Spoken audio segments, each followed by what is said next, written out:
Dave.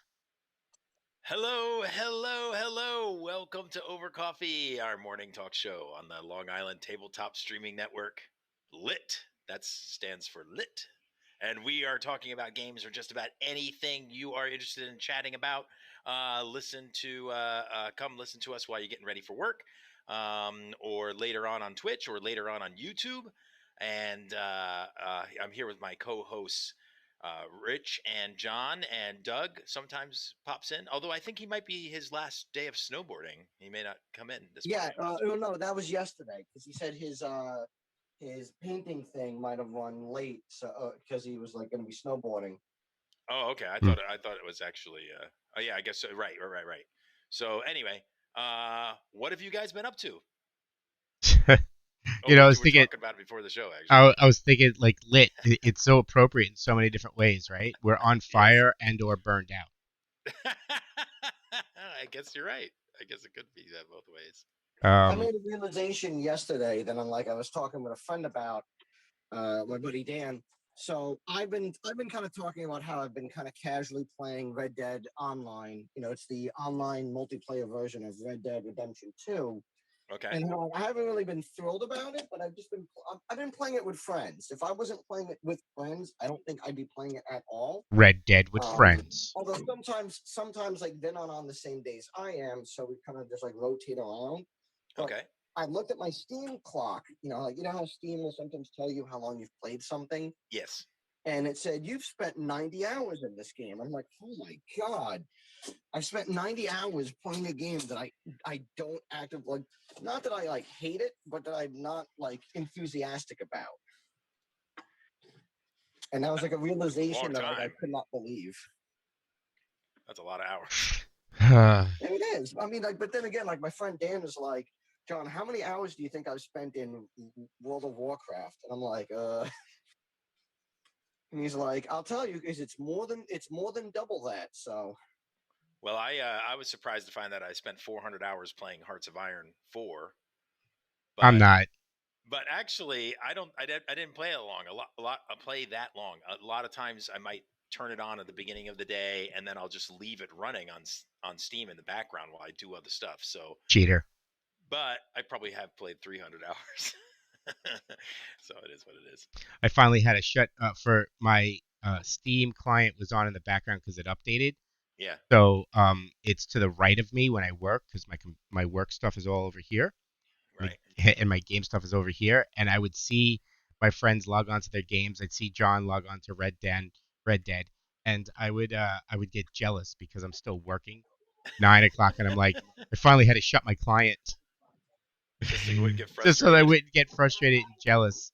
I was like, that's not fair. I don't like it. oh, Well, I did see I saw the first episode. My folks got Disney Plus, so I've been watching things here and there. I saw the first episode of the new Falcon and Winter Soldier show. How do you like it? Not bad. It actually, like, cinematic wise, Can you get looks your like voice any higher? what? Can you get your voice any higher? just Not bad. Not bad. Yeah. But it looks like a movie. Like the visuals look like an actual full blown movie. Hmm. So I was kind of like impressed. Hold on a second. Okay. But I think it's like 6 episodes in total. Like I think it's less than WandaVision, so it's only going to be like I think like 6 hours, which granted could just be their approach to doing like. Oh, hold on a second. Sure. I just put in chat. Long Island Tabletop Streaming Network is actually Litson. Then Sorry about that. we're not lit. We're Litson. No. It's lit, and then hyphen streaming network, and then lit. If we get the radio, is we get the radio channel radio. Okay, Oh. there you go. No, but basically, yeah. No, I liked it. I kind of see what it's going for, and it looks interesting. We'll just I'll have to check out the next episode when it drops tonight. Well, there you go. I have not seen it, even though I have Disney Plus. Talk about dead air. Should I do the news? Yes. No, I mean, like, I could keep going. Like, I didn't want to be rude. No, let's get the news. Let's do the news. Let's get that out of the way, and then John, yeah, you can keep going. We Yeah, didn't there you actually go. talk about the news on Wednesday. We just went straight into topics of conversation. We did, which is But fine. but I will say, I think I mentioned it on Monday. You know what? I don't even remember what I talked about on Monday. You asked us what we played, um, and listen, the rejected reindeer. That's from Zynar. So uh, I think we are talking a little bit about safety on Monday. Like, I think we were talking about, or we were I going. played I played Forbidden Sky over last weekend. Oh, Yes, okay. you did tell us about that on Monday. Oh, okay, all right. So let's go on to the You have to news. build like you have to build like a circuit. Yeah. Yep. Ooh, Dave might like this. I played on Wednesday. I played a digital board game. Oh, okay, cool. Which one? Have you ever heard of Armello? I have not, but I will look it up on BoardGameGeek.com right away. It's probably not. Well, it might not be on Board Game Geek. It is a purely digital board game. It is not. It does not have any physical. Oh, okay, okay, yeah. Then it's probably not on no there. physical equivalent. Um, it's a game where it's. Have you played or seen Root? Played what? Yeah, I've seen. Yes. I was just asking Dave if he's played or seen Root. Yes, yes, I have. Root, You know how it's like, there's different races of animals and whatnot? plants, Yes. Armello root. is kind of similar in that you play as anthropomorphic races, like there's wolves, bears, foxes, all kinds of stuff. Those aren't And anthropomorphic. Those are real. Yeah. but you play as like humanoid versions of those creatures. Those So are also real, John. what do you mean? Like bears don't walk around on hind legs wearing clothes. New They topic. they Difference between do. anthropomorphic and No, no, no, no. He used the word right, but he doesn't know about the secret society of bears and wolves. So oh, you can go, John.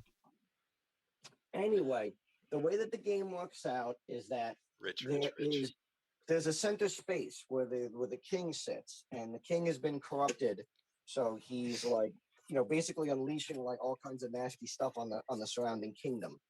And the way that you win the game is there's actually several different ways you could potentially win.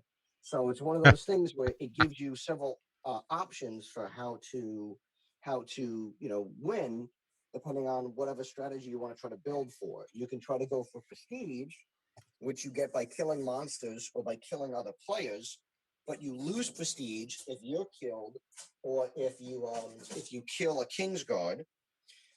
You can try to win by cleansing, which is there are like these random stones that can appear on the map where if you collect 4 of them, you can purge the king of his corruption, and then you win the game that way.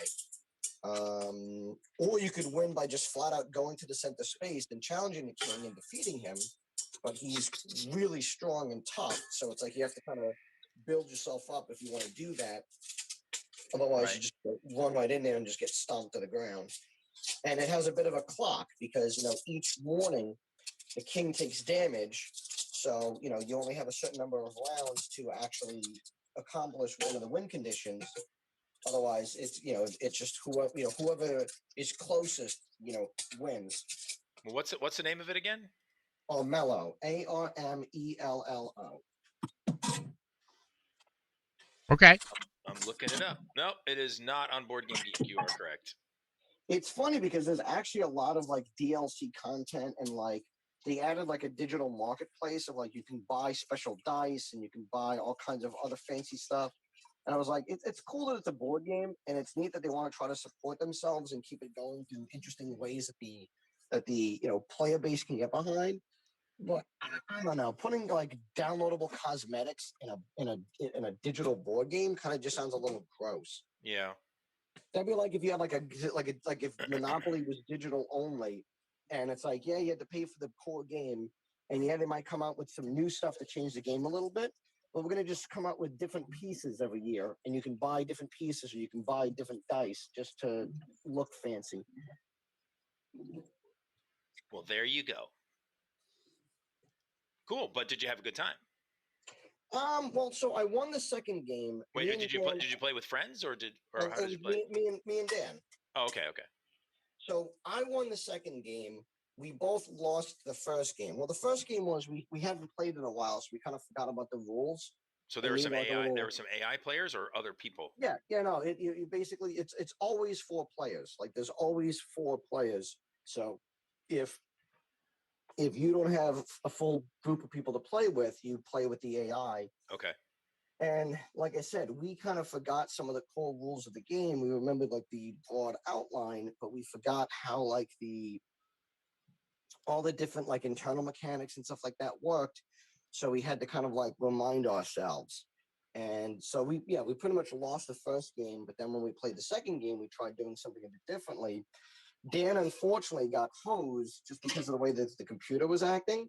And I managed to kind of win because I kind of stayed out of all that stuff. And Dan was a bit up. He's like I don't hate the game. It's just I probably would rather than play it with live people because when you play like a board game, especially, and the computer makes moves that don't really make sense, even from like let's say like a player standpoint, like a computer might do the math and determine something is the most optimal move for like based on certain immediate scenarios, but won't look at the larger picture as a whole of like, oh, I'm going to go to this one space to keep this other player blocked out. It's like, yeah, but while you're doing that, other players are going on the board cleaning up. And it's like computers a lot of the times will, they'll almost not like gatekeep, but it'll basically be like, look, your goal. I'm throwing a lot of dumb Yeah, analogies out there. it's how sophisticated the AI gets. I understand. I understand his complaint because It's sometimes like playing a basketball game, and like you've got one person who's constantly on you at all times, blocking you from making any progress, despite the fact that the ball's nowhere near you and doesn't come near you because of that. Of like, look, like just why don't you go to where the ball is? They're like, you're not making optimized moves, and the computer just doesn't do that. Hmm. right, in some cases, yeah, it probably calculates what, like you said, it calculates the best move based on percentages, and it does that move, and it goes with it because it doesn't know any better. It doesn't take into account all the other players and what they're trying to do. It takes into account the closest player or the immediate vicinity in order to try to win. Um, can be a pain, but you know what? You could also you can also use that to your advantage. And Dan just treated the AI player like another human player, thinking that there was a strategy involved Well, instead of but the moves. down the downside for something like that though is that in a game with a timer, and especially in a game like Armello, the way that it works out, if you decide to go towards one strategy and if it doesn't work, well, we had this conversation about Root because Dan also recently bought the physical copy of Root, and he's been playing with his wife. They haven't been able to play with anybody else yet, but they've been kind of enjoying it and liking it and whatnot. And the problem with Root is that if you go towards a certain strategy and if it doesn't pay off, you have a very narrow window of being able to pull things around. Root and games like it, and I'm sure Dave could probably attest. There were some board games where if you try to strategize something and it doesn't pay off, the game's not over, but you're probably not going to win. So more often than not, it's like if you don't capitalize, well in advance that like, well, at this point, all I'm really doing is just playing. I have no chance at all of impacting the larger game. Would you agree, Dave? Yeah, and that's why I like games because then you end up being you can just keep playing to play, or you can try to spoil somebody else, or you can be a kingmaker. You know what they call a kingmaker. You help somebody else win. But most of my friends, like, okay, I'm not going to win. I'm going to try to at least come in second place. But I do like games where in late game, there's possibilities that you can score a lot of points or something. But it is what it is. So So, all right. So, there you go, Dave. It's all you. okay, so I only got a couple minutes, really. I'll just cover a couple topics before I got to switch over to my phone. All right, so in from tabletop gaming news, we're going to do a little bit of news here from tabletop gaming news .com. We've got a little piece here. It says if you're looking to play a game of Pony Finder. Yes, Pony Finder, not Pathfinder.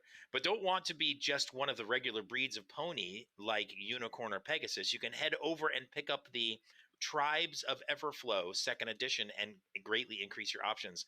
The book works with Pathfinder First and Second Edition as well as Fifth Edition D&D. You can get your copy now. So if you're actually playing Pony Finder, then there you go. Tribes of Everglow is a way to add more character classes. It looks like. So Uh, why is this anything? So I need to ask, yes, why? I mean, is somebody out there running a campaign with this? Why is this they a? must. They come. It's Oh my god! apparently the second edition. Right? Why? Why? Why is this anything more than one-offs at conventions or online or for fun? How is I don't get it. I don't get it. How is this a campaign? You watch, so you either read the comic book or you watched the cartoon or you got into the stuffed animals when you were a kid and you're like, you know what? I don't even think it's My Little Pony based because it doesn't sound like it has any official branding. It sounds like it's one of those things where it's like, It's a knockoff of My Little Pony, but it's still well, My we Little want Pony. to do this because we like the idea, but we need to be legally distinct enough. So we're going to skirt the line. Yeah. Well, there's a Kickstarter I just put a link up for if you want to get involved. No, no, no. Look, people want it, so I get it. Support it if you want it. I just, and it's based off the Pathfinder rules, which means Yes. it's very involved and it's very intricate. Well, there you go. I don't. Oh my god! You know what? Let's ask Doug. He's coming online now. Okay, yeah. So you guys talk about that. I'm gonna have to switch over to the phone. All right. Hey, Who Doug. who knew that? Who knew that our first news topic? I got 4 of them, but the first one will lead to quite a discussion. Hey, Doug. Hello. Good morning. Pony Finder. What? Pony Finder. Is that a campaign you want to run? No, Why? it just sounds so basic. So It sounds like a campaign that I would run only if it was for a bunch of 7 to 10-year-old girls who I'm trying to get into D&D if I had kids. okay, that's fair. So like one-offs, not full campaigns, stuff like that. Exactly. All right. All right. So there probably wouldn't be any blood or gore in that campaign. You never know. Diablo 3 has a pony level where you kill a lot of ponies and unicorns and teddy bears and all kinds of weird things in Candyland. You think they did that in response to the cuteness of them? I have no idea, but it was great. It was incredible. So, because we were just talking, because Dave was just talking about Pony Finder, Dawn of the Fifth Age is a second edition, which means that there was a first edition. Yeah, I was just gonna say, like, what? Why is there even what? I don't know. What does this world come to? I don't know. I don't know. But that's why I said, like, how is this anything more than like a one-off or something like that? It's kind of like Everything is Dolphins. It was great. It's a good read. It's very small, and it's a one-off. That's it. You're done. They didn't start saying Everything is Dolphins compatible with the Pathfinder or D&D set. Yeah, that's a little much. It is a lot much. I blame John for all of it. I mean, it sounds about right. Don is usually the one. So Let me ask you a question. Hold on. Let me ask you a question because there's something just popped into my head. okay. Careful with that. Be careful. You don't want to hurt yourself. As somebody who's 34, there are certain things that have been around in my lifespan for a long time that still are a big enough or at least relevant enough part of pop culture. Mainly like, things like Transformers, G.I. Joe, Star Wars, and Pokemon. Pokemon probably being the biggest one that I'm focusing on right now. There are people who are adults who are still into Pokemon. And, with my generation, a lot of people like that's fine because Pokemon was huge. It's still huge, and it can kind of go in a lot of different directions. The games might not necessarily be that complex, but it's one of those things that hits the right circle of like nostalgia and a little bit of complexity. And that the fact that the games, they're at least fun to a degree, allows them to kind of keep kicking around. Is there anything else that you guys can think of in your lifespan that it was perfectly fine, or at least maybe nowadays is better to be into at like let's say the 7 to 10 range, and to never grow out of, or even if it's like not to like grow out of, but to still at least be into it, even into like adulthood. Whether or not you're sharing it with kids or whatnot, your own kids or whatnot. I mean, Transformers. What about Transformers? I thought he was saying like things that long ago, people might have watched, and then still you carry forward your like of them into adulthood. I might have missed part of what John was saying. Okay. Well, I mean, like Transformers is popular, and it's like, but the thing is that Transformers also, there's always different Transformers. Like there's new shows. They're continuing. Like they haven't made a movie in a while, but like it's right now basically propped up on what came before. So yeah, it's like people like Right, people but it was a lot of kids, but it was a kids show that eventually. right. And if anything, it was worse because when we were kids, the Transformers show was basically garbage. Like it had a lot of cool ideas and it looked cool, but like if you go back and watch the 1980s Transformers, cartoon, it is almost unwatchable. well, I mean, Right, but now it has fans, but it has adult fans, kids that have grown up are still fans of it and Yeah. are adults, but it also has new adult fans and new kid fans because of the movies and other stuff. because of the movies and Megan Fox. I mean, let's be a little bit. Let's be. I mean, all right. I'm gonna be real honest here. The first two movies, right, with Shia LaBeouf and Shia LaBeouf. right? Shia LaBeouf. Shia LaBeouf. See, his last name is so funny. LaBeouf. It sounds like something a prisoner would do. Anyway, Actually, it sounds like it sounds like the episode of The Honeymooners when they were stuck in the handcuffs. LaBeouf. And they couldn't get out. yeah. The first two movies with him and Megan Fox like really brought the Transformers into a modern age for an adult fan base, right? I would say even the third movie was kind of okay with that. Every subsequent movie after that kind of just like added insult to injury almost, pretty much.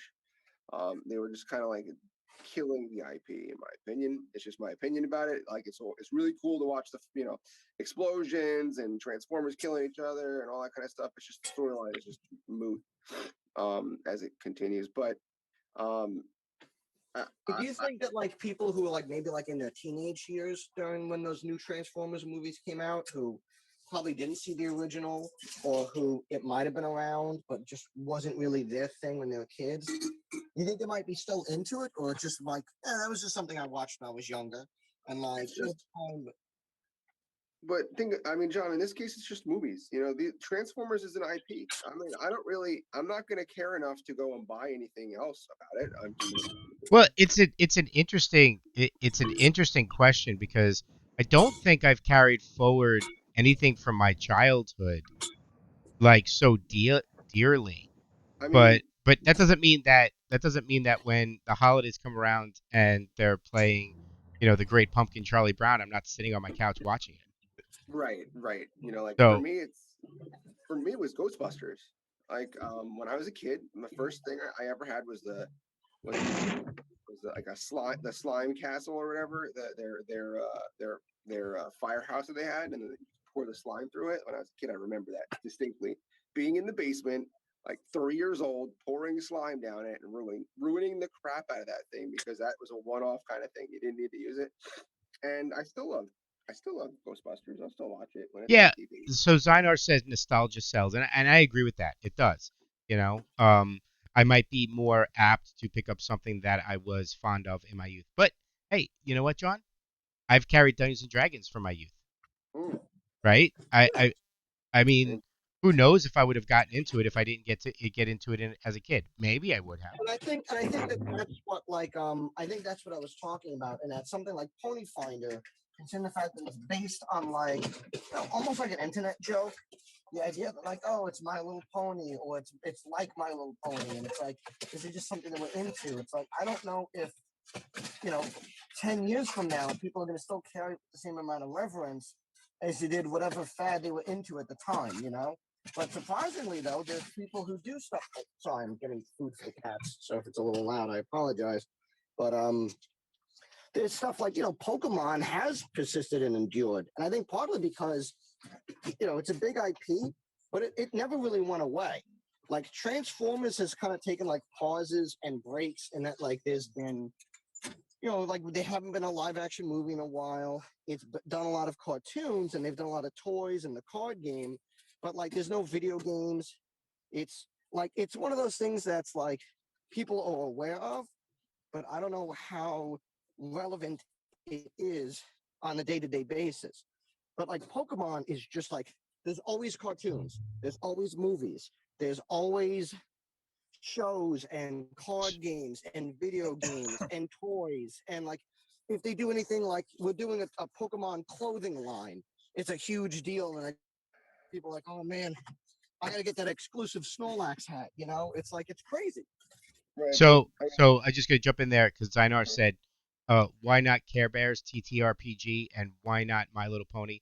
Well, My Little Pony is actually not the actual franchise, but the Pony Finder is My Little Pony knockoff, and Smurf should be a TTRPG.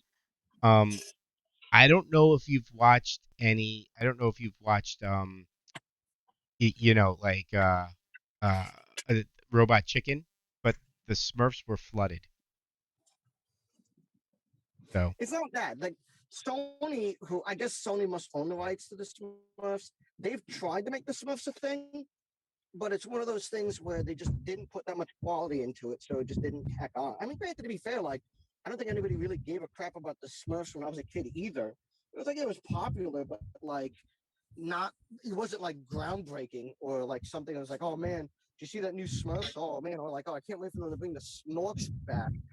It's like no, it's like It may not still be in print, but I'm sure there was a Teenage Mutant Ninja Turtles RPG. some of the stuff was cool because it was Turtles is still pretty big because ever since Nickelodeon bought the rights, they've been kind of just keep pumping out more turtle stuff. But also the old show, like the original stuff, is still nostalgic enough that let's go for the church. Those bags are for the church. I'll be back in a sec. Sorry. oh, I thought he was talking to us. No, talking to my dad. What does that have to do with Smurfs? I bet that But, like, I bet there's a there's door. enough. I was There's gonna enough say, like Dead, John. go no, because I'm gonna probably like I'm in a spotty internet signal, so it's like okay, real quick. There's still enough reverence for the old cartoon show. I mean, I don't know if reverence is the right word, but it's still popular enough, the original show, that they can bank on both the nostalgia from that and whatever new Teenage Mutant Ninja Turtle stuff they're deciding to promote or sell at any given time. Most IPs don't have that. Transformers arguably does, in that you could still sell old Transformers stuff and new Transformers stuff. But like My Little Pony, for example, it really like there's people who are fans of the original show, but it's only popular because of how the new series looked and that it caught like the internet on fire and that like you know it was just like visually appealing. A lot of people got into it, you know. Hold on. So to address Zynar's comment, Palladium Books did the Teenage Mutant Ninja Turtle RPG. That is true. And Okay. can't sell race expansion books with the Smurfs. You can if you expand it to the Snorks. Then you could have Smurfs, you could have Snorks. So I think you can. You just have to be very careful. What about? I wonder if there's a kids role-playing game based on Dora the Explorer or Blue's Clues.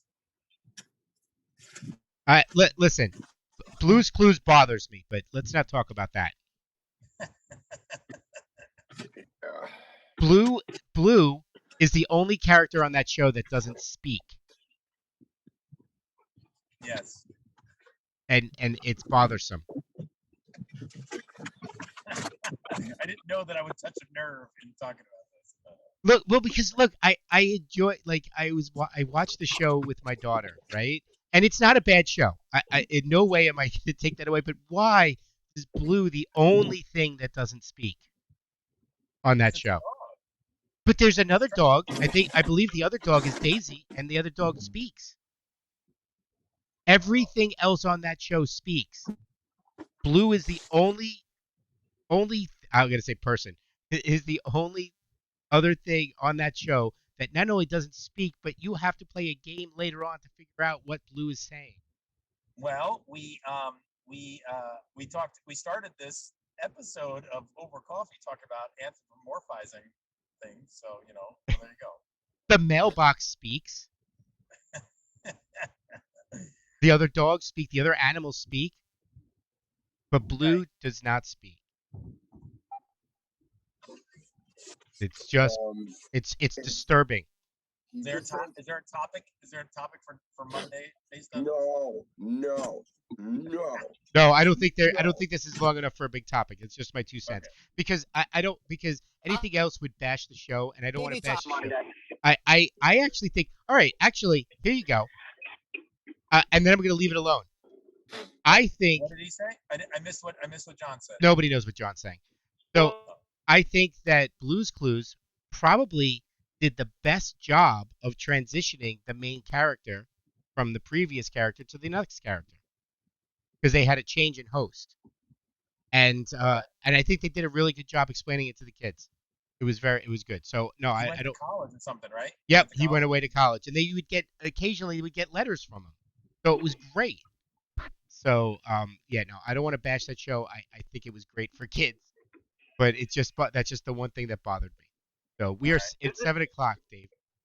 So hold on, I got a topic for Monday I want to maybe bring up while I have it fresh in my head, because it kind of ties in with something like this.